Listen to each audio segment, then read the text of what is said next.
আজকের মধ্যে দাবি না মানলে কাল যমুনা অভিমুখে লং মার্চ করার হুঁশিয়ারি দিয়েছে এমপিওভুক্ত শিক্ষকরা।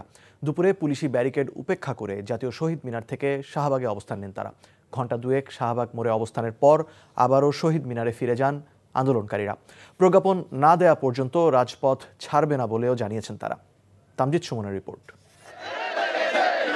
চলমান আন্দোলনে সকাল থেকে দুপুর পর্যন্ত জাতীয় শহীদ মিনারে অবস্থান নিয়ে আন্দোলন করেন এমপিওভুক্ত শিক্ষক কর্মচারীরা। বেতন ভাতা ও বাড়ি ভাড়া বৃদ্ধির দাবিতে সরকারের কাছে দাবি জানান তারা।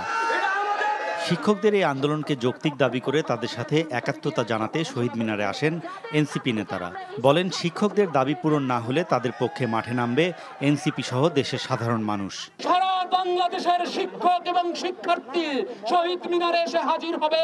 প্রয়োজনে আমাদের যেখানে লং মার্চ করা প্রয়োজন আমরা সেখানে লং মার্চ করব। সেখান থেকেই শাহবাগ অবরোধের ঘোষণা দেন শিক্ষক নেতারা। আমরা শাহবাগে যাচ্ছি, আমরা এখানে যাব, ওখানে অবস্থান করব। জোহরের নামাজের পরপরই শাহবাগের উদ্দেশ্যে রওনা হন শিক্ষকরা। জাতীয় জাদুঘরের সামনে পুলিশি বাধা উপেক্ষা করে এগিয়ে যান তারা।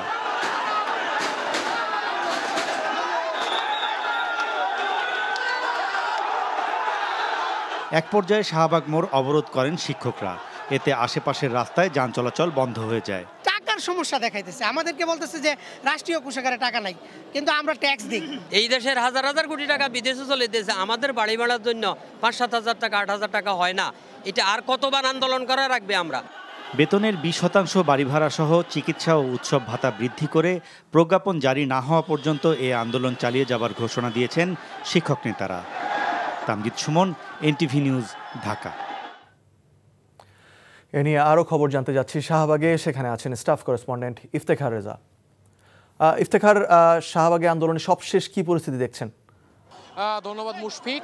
আজকে এখন পর্যন্ত শাহবাগের যে শিক্ষকদের আন্দোলন সেটি মুলতবি ঘোষণা করেছেন এবং মূলত জনদুর্ভোগের কথা চিন্তা করেই শিক্ষকদের যে প্রতিনিধি বা প্রধান সমন্বয়ক যিনি দেলোয়ার হোসেন আজিজি, তিনি এই ঘোষণা দেন এবং এরপর থেকে আগামীকাল পর্যন্ত শিক্ষকরা মূলত কেন্দ্রীয় শহীদ মিনারে অবস্থান করবেন এবং আজকের মধ্যে যদি তাদের দাবি মেনে নেওয়ার ঘোষণা সরকারের পক্ষ থেকে বা শিক্ষা মন্ত্রণালয়ের পক্ষ থেকে না আসে, তাহলে আগামীকাল মার্চ টু যমুনা